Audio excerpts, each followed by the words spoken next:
Dapper Don's here to make you smile with a co-host shopping riff so true. We've got the laughs, the rants, the view. What's going on? Oh, what's the word? Indy's the city where we'll be heard. From Monument Circle to Broad Ripple on. What's going on with Dapper Don?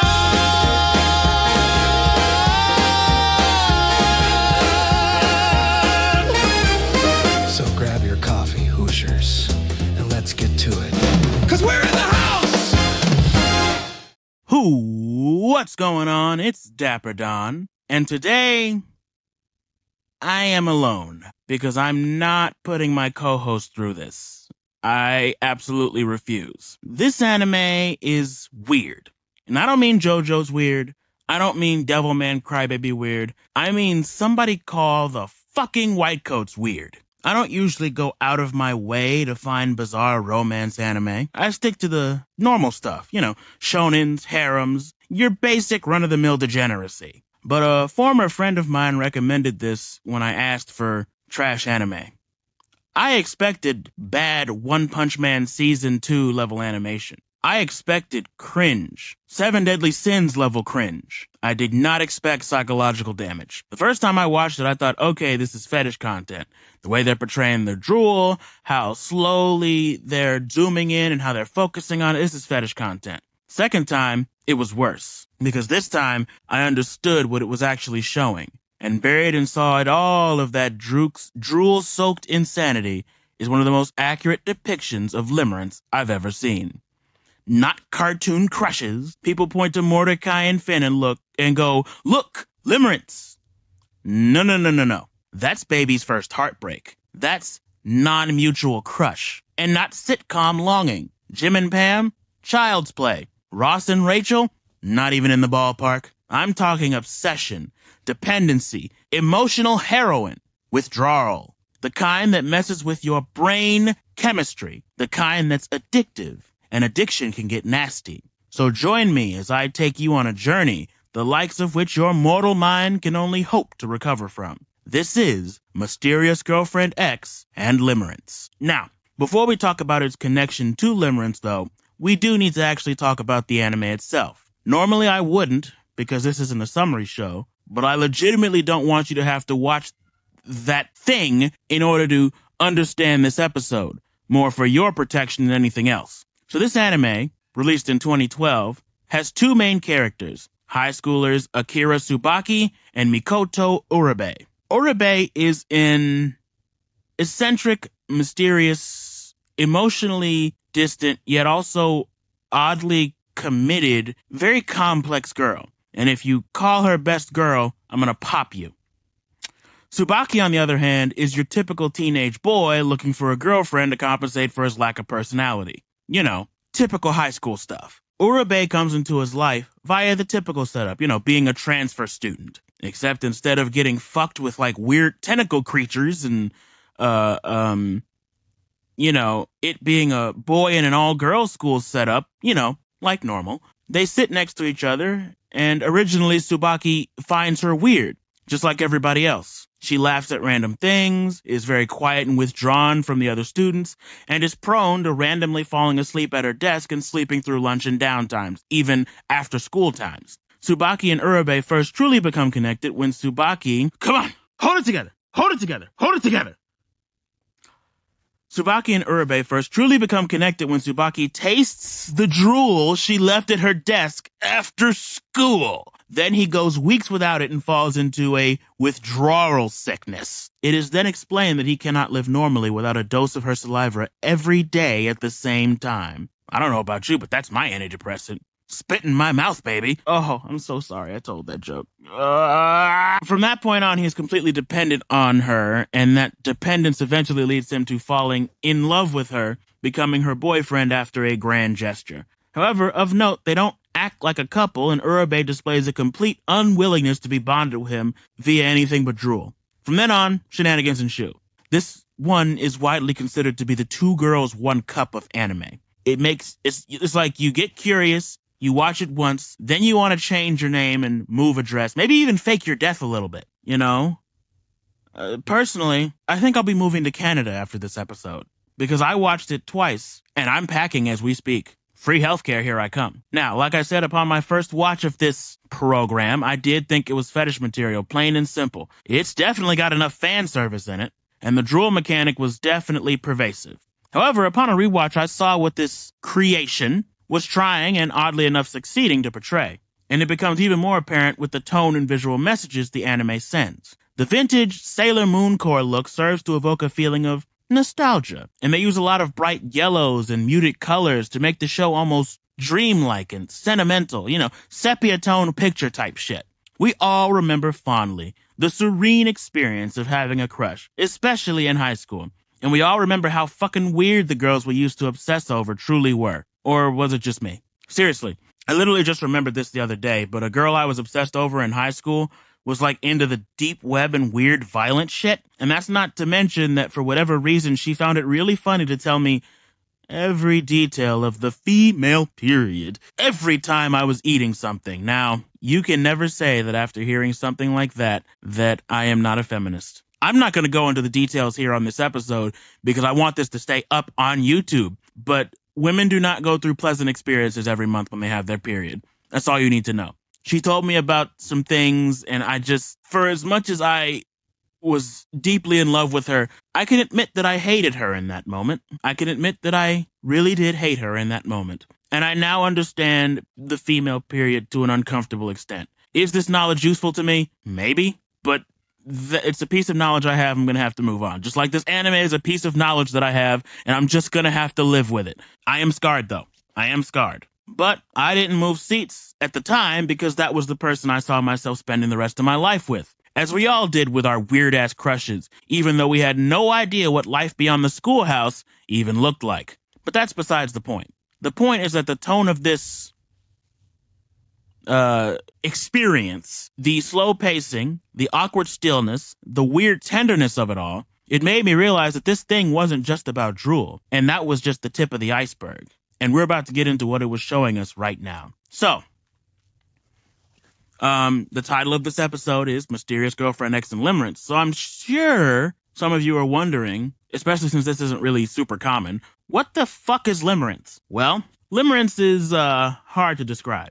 Some call it the fool's gold of love. Others refer to it as an overextending of the attraction phase that precedes love. I call it an absolute hell. So essentially, you become obsessed with a person and you make them your entire world.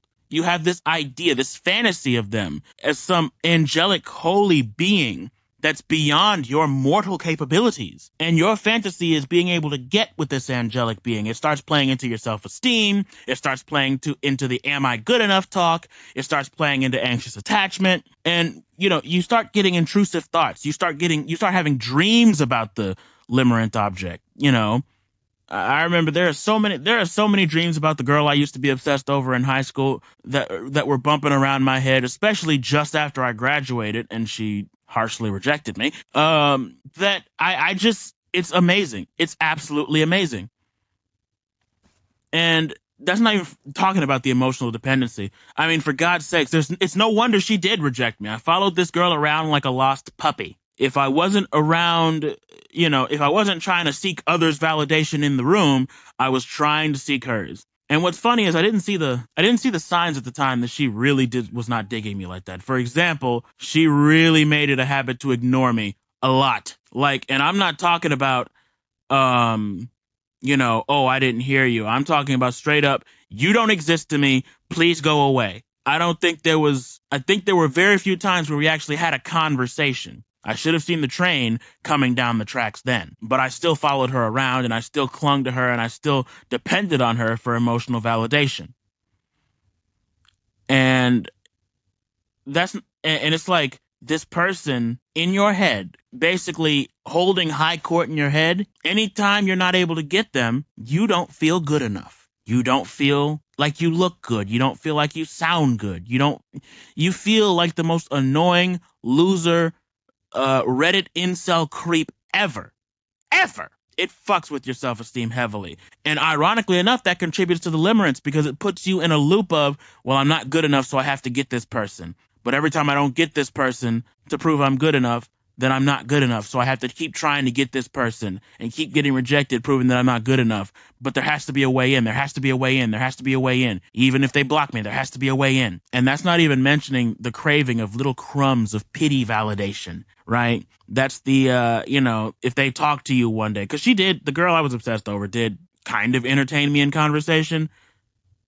But it was more like rambling on and on and on. And in hindsight, it was probably an attempt to scare me away, But, what happened on days when she ignored me was it was the worst feeling in the world. It was such an emotional low, which was weird because she ignored me most days. But for whatever reason in my head, that was an emotional low.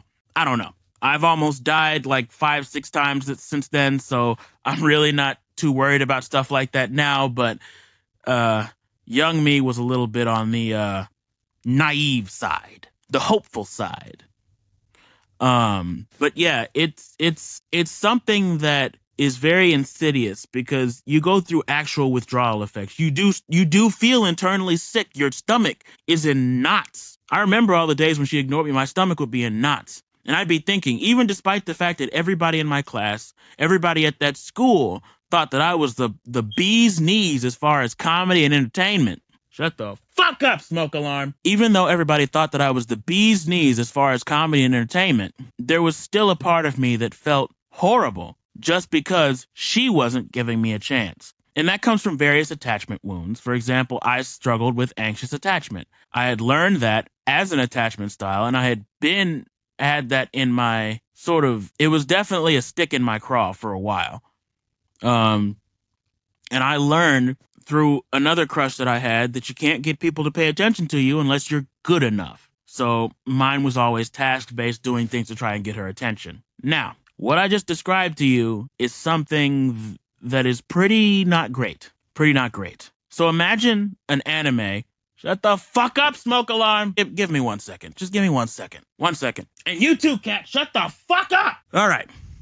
So, we're back. Where were we at? What the fuck was I doing? Oh, yeah. But yeah, imagine an anime portraying all that to its just utmost accuracy. To its uncomfortable utmost accuracy. You'd be in for a ride, that's all I'm telling you. But with that being said, we're about halfway through. I don't really know necessarily if it's actually going to be halfway through because I don't know necessarily how long any of this is going to take, nor do I know my tolerance for any of this shit. But we've earned ourselves a groove break. When we come back, we're going to be talking about my most potent experience with Limerence, and I already kind of went into it, but we're going to be telling the full story, and we're going to talk about the relationship between our two main characters and how their relationship mirrors Limerence to an almost perfect, uncanny degree. After that, we'll wrap up with my final thoughts on the true reason that this anime was traumatizing, aside from the whole drool thing. It's going to be a discussion that has you salivating, so you don't want to miss it. You're watching What's Going On with Dapper Don. Stay tuned.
You're tuned in to What's Going On with Dapper Don. Don't touch that dial.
And we're back, unfortunately.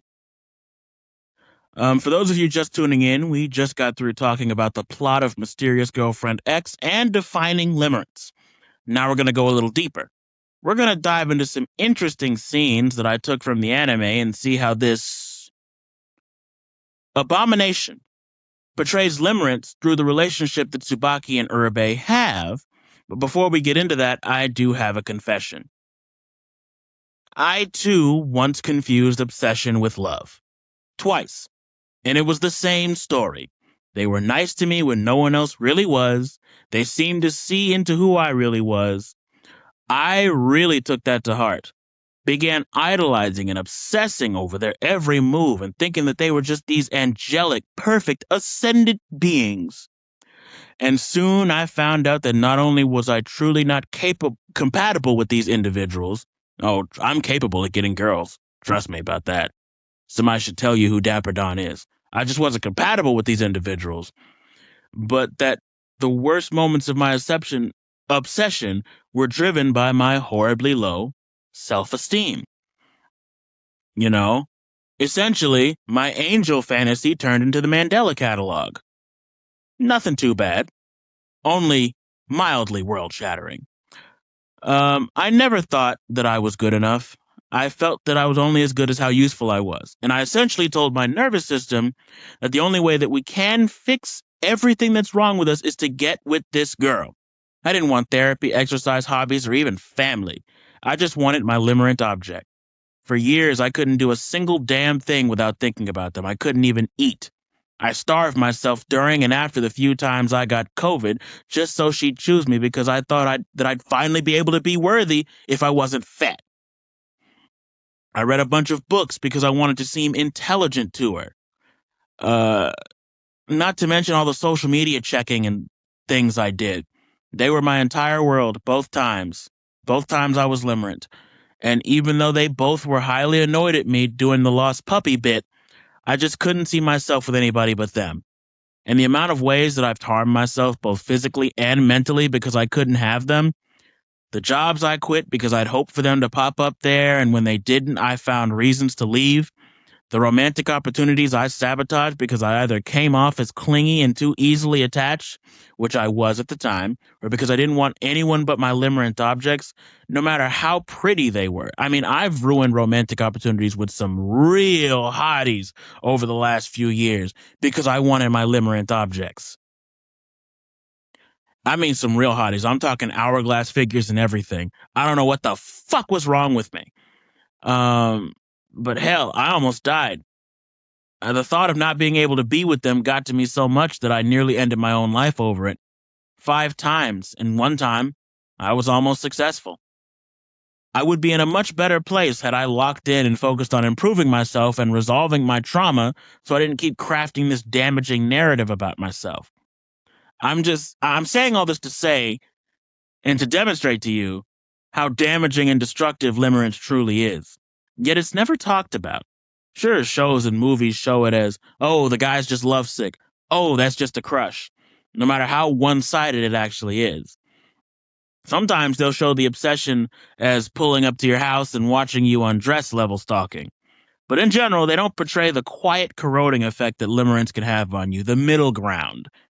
The boring yet still destructive limerence. Limerence is no laughing matter, and I truly do wish more people honestly showed it in its rawest form. That's why I'm glad this anime exists, because it doesn't shy away from portraying this as what it is.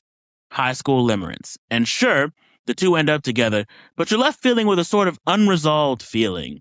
A feeling that this is just an extreme high school crush, and not actually compatibility. You're not really given a satisfying ending, you're not even given a fucking kiss. Both of them would rather continue their fucked up drool-based dynamic. And that is how limerence truly feels. You take someone giving you the bare minimum and you turn that into your everything. Now, I pulled out of limerence when I first identified that that's what I was doing and started looking into the signs and symptoms. I sought therapy, I sought counseling, and I stopped listening so much to social media in regards to standards in order to get a woman. And I also worked on my attachment style. I worked on my horrible, horrible, horrible self-esteem. And I had to realize that I am good enough to get somebody. I am good enough to be paired with somebody. I am good enough to not have to rely on people that don't want me for validation. And putting myself into a vicious cycle where the more they dislike me, the more I dislike myself, which causes me to seek more of their validation. But obviously, different strokes for different folks. You may pull out of it a different way, but pull out of it as soon as possible. Don't let it go years, spanning into a decade and a half like I did. Both times. Don't do it. It's not worth it. It is not worth your sanity. Find someone that likes you and that you like. Because another thing that I did that hampered me pulling out of it was I kept getting with people that I didn't actually like. People that didn't actually meet my standard. People that didn't actually have my best interest at heart. People that essentially were like any other time, I wouldn't have anything to do with them. So I genuinely think that I could have pulled out of it way sooner had I just had maintained my standards and not been desperate.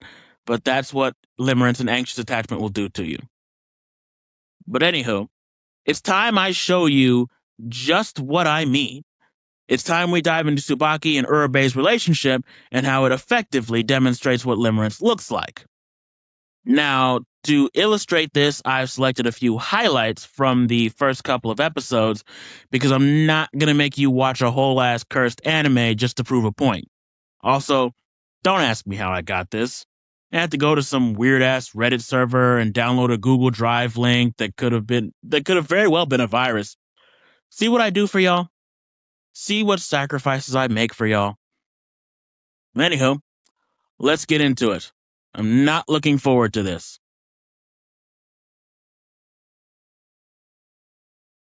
Here we go.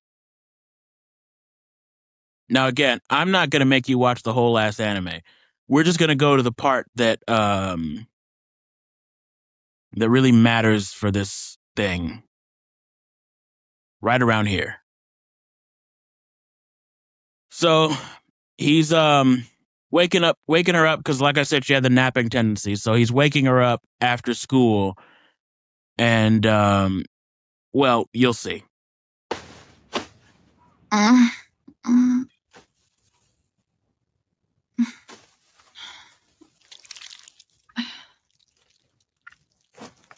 That is the sound of drool being left on her desk and dribbling from her mouth. Do you see why I say I want to jump off a bridge now that I've seen this anime in its entirety? Twice! But let's continue. I can bang my head against the wall later. What is it? The beginnings of Limerence. Well, class is over. You should probably head home. Oh, it's already that late, huh?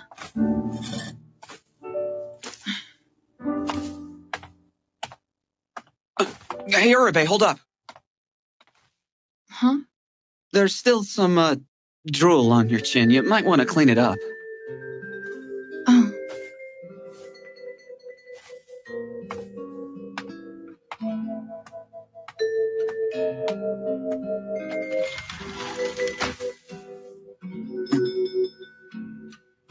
So now, for those of you who are only hearing this, he is now looking at the puddle of drool that is left on Uribe's desk. And I'm sure you know, based on what I've said before, what's going to happen next. Prepare yourselves.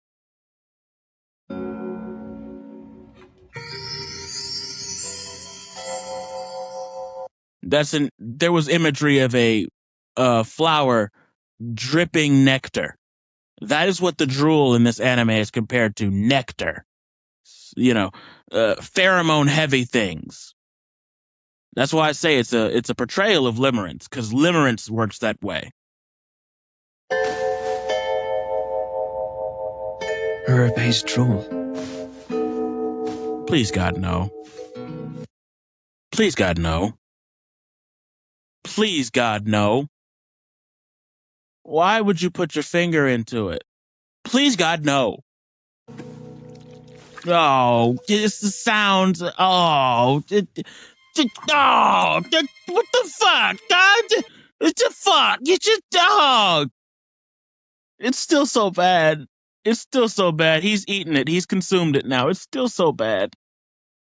It's still so bad. And he's blushing. He's blushing. That's why I thought this shit was fetish content. Oh, it's still so bad. Why? It's sweet. And then he calls it sweet.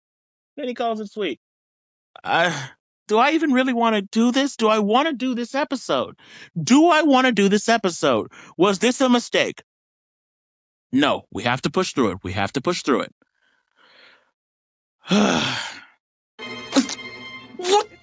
What am I doing? That's what I want to know. Time to go home. All right, so that was the initial taste test. I don't like calling it that, but that was basically him falling into Limerence. Now, he didn't like her until he saw her face and tasted her drool. Basically, that's the trap that Limerence pulls you into.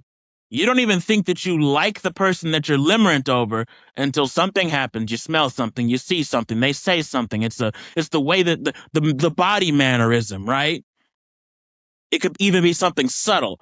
And then eventually, before you know it, you're pulled into a cycle that has taken away years of your life. I'm a war-torn veteran when it comes to this.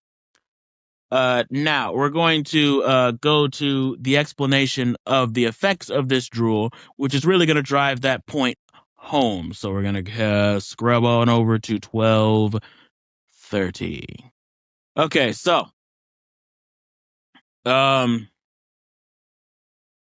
this guy goes into withdrawals. He gets super sick after tasting her drool because he goes like weeks without it. And this chick is going to she's going to drool and She's just watch. She's gonna do. It's not. Tastes sweet. Mm-hmm. No. No. Why am I doing this?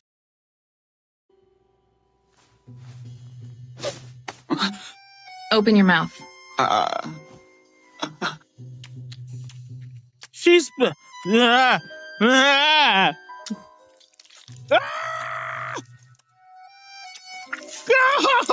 oh, ah, what the fuck? I want you to suck on my finger now. Mm-hmm.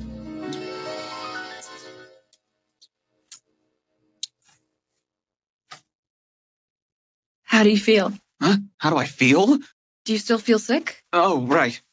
Well, I guess Hey, wait! My fever just totally vanished! It's a miracle!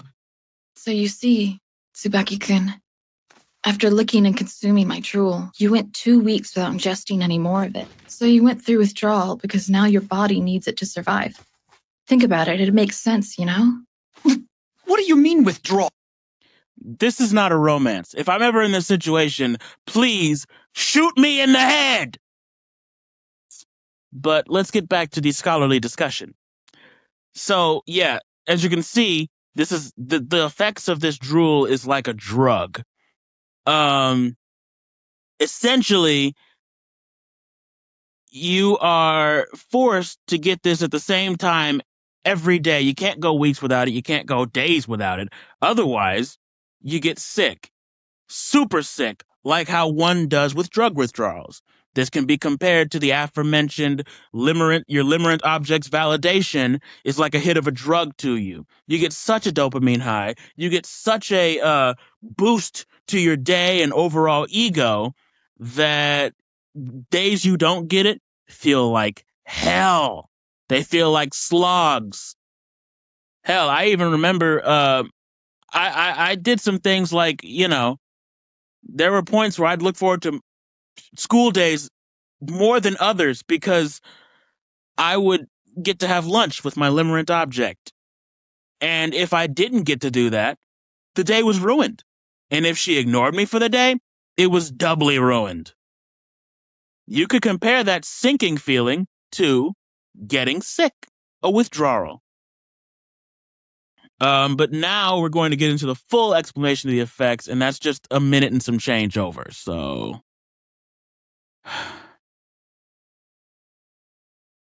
I don't think you all appreciate the sacrifices I make for you. I don't think you do. I don't think you appreciate the things that I do for you. Sick because of any special substance or bacteria that was in my drool. That's just silly. In other words, you were just feeling unhealthy because you were lovesick. Now, that's a flower blooming and leaking nectar again. Slimy, disgusting nectar. So, first of all, Tsubaki is told that he loves Urabe. Urabe tells him this. This is not a decision he came to on his own. This is not a decision he came to after getting to know her. This is not a decision that he came to via a conversation of depth. This is a decision he made after he was basically instructed. You were feeling unhealthy because you loved me. It was like somebody putting a program into a computer. This was not a person. This was a blank slate for somebody to imprint onto and get validation from. But yeah, this is the dynamic right there. It's like, and this isn't love. This just plain isn't love. This is not how love works. This is not how any sort of connection should work. Nobody should be able to tell you what the connection is. But like Limerence tells you that you're in love and you're not. It tells you that this is love. The way they're ignoring you, that's just the thrill of the chase, and it's not. Let's keep going. There's nothing special about my drool at all. It was your desire to taste the drool of the girl you were in love with that caused you to go into complete withdrawal, Tsubaki-kun. Notice how she's telling him this and he's taking it in. He is suggestible in this state. So hell, for all we know, it couldn't have been withdrawals. I mean, we don't. This is an emotional anime between two teens. We have to assume that they're not reliable narrators. For all we know, this could have been a completely unrelated sickness, right? And it's like the moment that they start to connect, and the moment that the suggestion comes up that it's love, now all of a sudden her drool is the cure to it. And I mean, we saw before that she just kind of forced her drool onto him. But notice that it's forced onto him. It's not something that he goes after himself. The girl I love. On that day, when you saw me wake up after school, you looked very surprised when you saw my face. So, Tsubaki-kun, is that when you fell in love with me? Buy her flowers, you fuck! Don't... Whatever. So, yeah. Attraction... See, where people talk about limerence is overextending of the attraction phase is that, yes, you can get butterflies at first sight. You can get that little giddy feeling of, oh, wow, this person is beautiful at first sight. But that isn't love, that's attraction. And people often get those things confused. That's what leads to limerence more often than not, is the fact that people get confused love with the initial attraction phase, the initial spark. And when people chase that spark and don't find safety, that's what leads to limerence. Spark minus safety is limerence. And again, notice how she's still just suggesting this thing to her. Everything that's happened to this guy has not been something that he's chosen on his own. In limerence, it can come at you hard, come at you fast, in this exact way. Was it, Tsubaki-kun? Tell me. I want to know. I want to die. So yeah, you've got the explanation of effects, and now we're going to scrub on over to 16 minutes 50 because there's a scene right there that we got to get into here. Alrighty then. Now, watch this one. Watch how this plays out. Well, Urabe, I'm going this way. Wait up. No. Here. Suck it. What? You mean right here? Tsubaki-kun, if you don't, you'll go into withdrawal again. And you I'd don't rather want go into that. withdrawal. I know it's not fun, but do you want to keep missing school with a fever?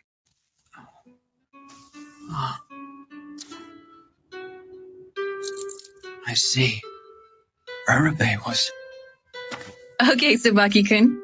See ya. Urabe, tell me, is this the reason you were waiting for me today? Mm-hmm. See you tomorrow. I hope this video gets fucking copy struck. Yeah, sure thing.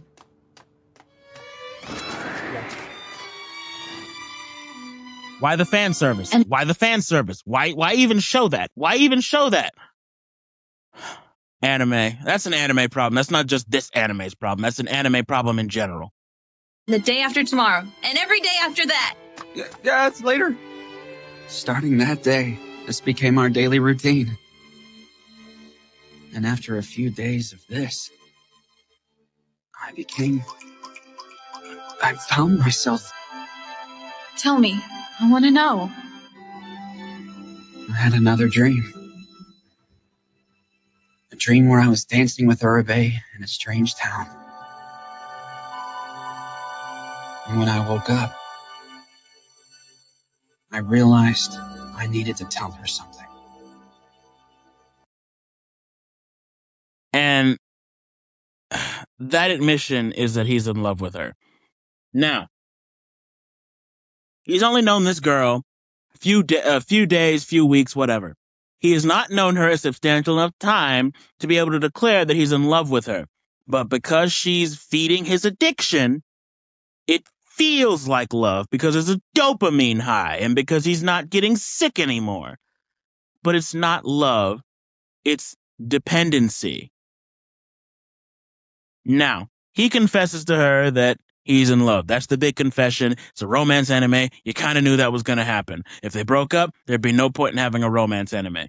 But now we're going to go on over to 18 minutes, 58 seconds because I want you to see what happens. Now, he confesses to her and she requires something distinct from him to show his love. There's something only he can provide. She says she'll wait for him to do that. Classic limerent object, limerence person behavior. The kind of grand gesture expectation. Now, granted, limerence is not your limerent object automatically telling you this stuff. It's your mind telling you this stuff and you just following along with it. Right? It doesn't necessarily have to be the limerent object saying it, although some cases have shown that. It's often your own mind telling you this stuff, that you have to be good enough, that your gesture has to be good enough, and that you have to destroy your past and things. You'll see what I'm talking about here in a minute.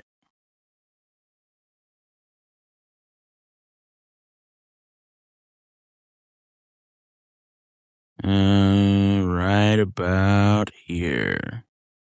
Oh, that's a text coming in on my phone. Well, somebody's bleeding or dying. They're going to have to wait until this video gets out. You should make a move on me, right now. Make a move? If you want me to be your girlfriend, then show me you're serious. Now you need to work up your courage and make a move on me, okay? Be a nice guy. Make a move to show you that I'm serious, huh?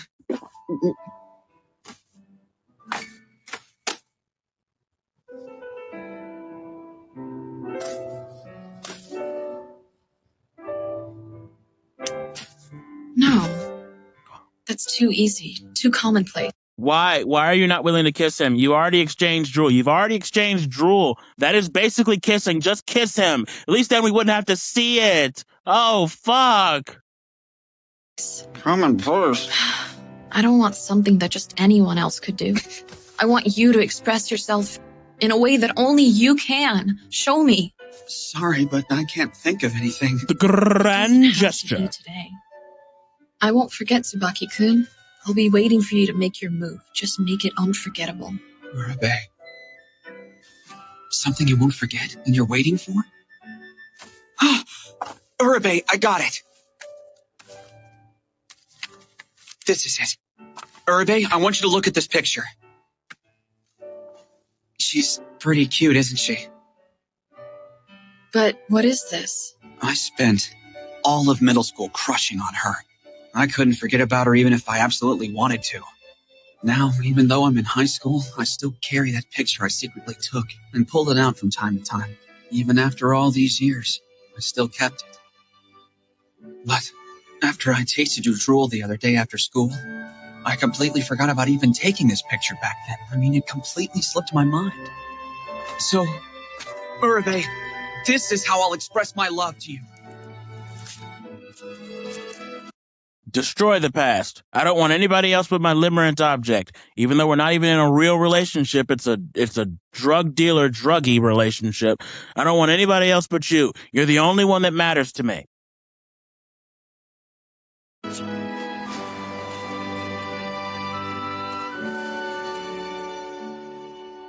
I no longer need any memories of the past. Because from this day forward, you're gonna be my girlfriend, Urabe.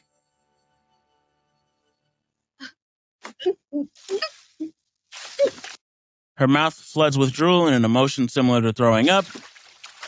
She spits up drool on the floor like a fucking toddler. Now, what that scene actually represents here is there's the grand gesture. The initial act was not good enough. You're constantly proving that you're good enough to your limerent object. So anything you do initially is not good enough. Even though functionally relationships are formed by two people deciding they like each other and just going out and multiple times and then, having conversations of depths, you get the drool flood as a reward for going all out with the simping. And that drool flood represents attention. And this is what you have to kind of realize, is that it's not the drool, it's the attention factor. That flood of drool was the flood of attention that he just earned by being a good lapdog. Now, we're going to step out of this episode for a bit and kind of zoom into episode 2. So give me 1 second to pull that up, please. Okay, don't play the whole episode. Now, all that lovey-dovey shit they just talked last episode, but take a listen at this.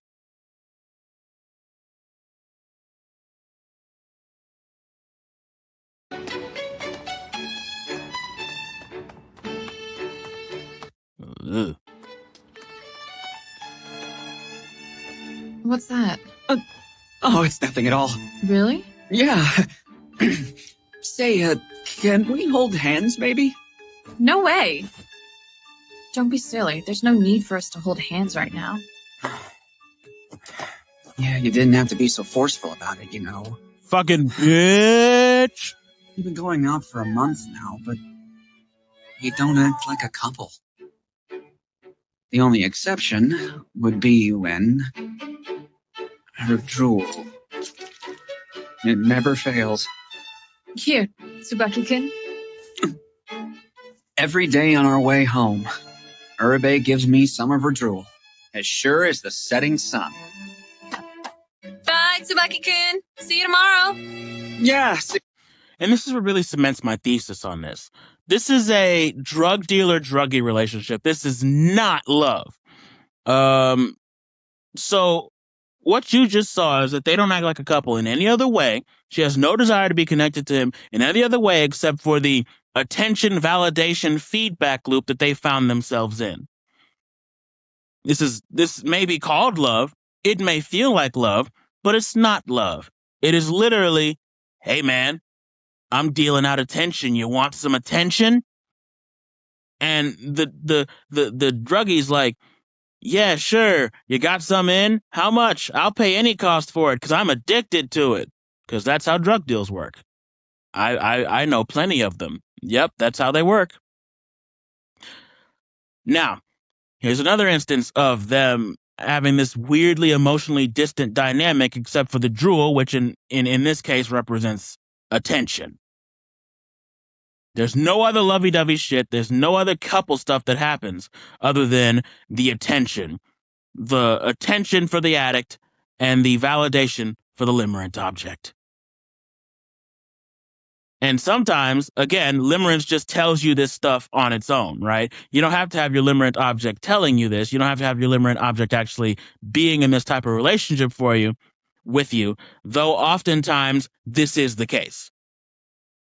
Now, here we go. Ikun, open your mouth.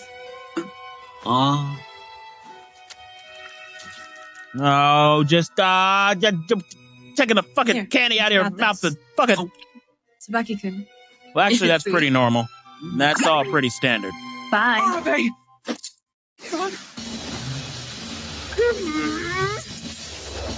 Panty scissors. That's what this anime is known for, the panty scissors.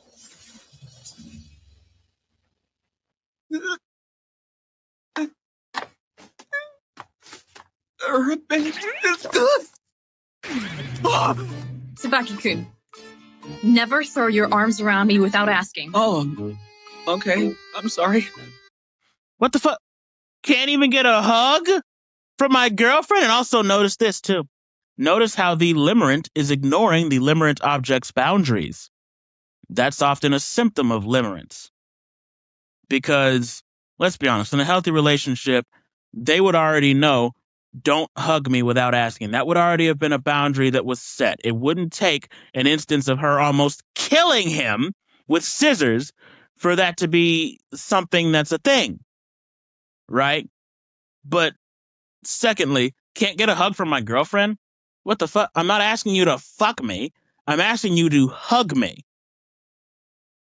See what I'm saying? Again, limerence is you will take the bare minimum that I give you and you will not ask for more. And the limerent is I will violate boundaries just to get a crumb of affection from you. This isn't love. That's my final verdict on this. This ain't love. I've said it multiple times. I'm going to say it again. This isn't love. It is a parasitic relationship with extra steps. A codependent relationship with extra steps. Except one person may or may not know that they're being codependent. They are not compatible. They have nothing in common. Hell, the bitch won't even hug him. This ain't love. And what's worse, I've seen too many guys fall into this trap. They like a girl. They make that girl everything, feeling like they constantly have to be enough and not too much. Most people don't even get affection from their limerent object. Just bare minimum cordial contact, and that's enough to set off this explosion of dopamine. I've fallen into the trap. I know. And when they don't see the girl, their life might as well be falling apart. You'd think they'd die. And they don't have to know the girl long either. A few days, vague attraction, and all of a sudden, she's priority number 1. You can't predict when it'll hit. Now, I'm not watching any more of this shit. So we're just gonna... Yeah, I think we've done enough to be able to wrap up. So to wrap things up with my final thoughts, this anime is traumatizing because it's real and visceral, not just because of the drool. It portrays something that a lot of people earnestly struggle with in a very real, disgusting way. The saliva imagery is meant to evoke a twisted sense of intimacy, something that would make most people cringe. The emotional and physical distance Uribe displays conflicts heavily with the idea that this is as mutual as it might seem. So much so that the two of them hardly even talk to each other before deciding they, quote-unquote, love each other. The things Tsubaki does could never be good enough to earn her affection or earn reciprocation in any meaningful way aside from the drool thing, and Uribe does everything in her power to keep him chasing her without saying it. Long story short, this anime isn't a love story. It's a psychological deep dive. And that's why I still hate it with a burning passion, but I can respect what it's trying to do. But no, I won't be watching this piece of shit again. I've got Fire Force to get through. You best believe it. I'm starting to hate my own saliva after seeing this, to be honest. I swear if a girl ever tried this fucking weird-ass shit with me, we'd be on the news, I'm telling you. Local man sets fire to house after girlfriend offers him saliva. Ugh, I can't even swallow. Oh, I can't even swallow. Where were we? Where the fuck were we? Oh, but yeah. So here's the final thing, the final piece of impactful advice that I can give you for this episode. Fucking watch yourself. Monitor yourself. If you know you have the attachment issue thing, monitor yourself. And if the idea of somebody in your head is more angelic and oh, amazing grace, if they're more ascendant than they probably should be, then you should probably check that because you've most likely walked into limerence. Don't be a Tsubaki. And all you limerent objects out there, don't be an Uribe. Find and fuck people who love you. But anywho, that's all for today's show. If you like this episode, don't forget to like and subscribe. All my socials will be linked in the description, as well as who helped put this episode together. I mean, it was just me and my audio guy this time, so it's just going to be us. Follow us everywhere so you don't miss a beat. And tune in next Sunday at 6:30 p.m. for an all-new What's Going On with Dapper Don. You don't want to miss what I have in store. Peace out! Now, I'm going to go brush my teeth.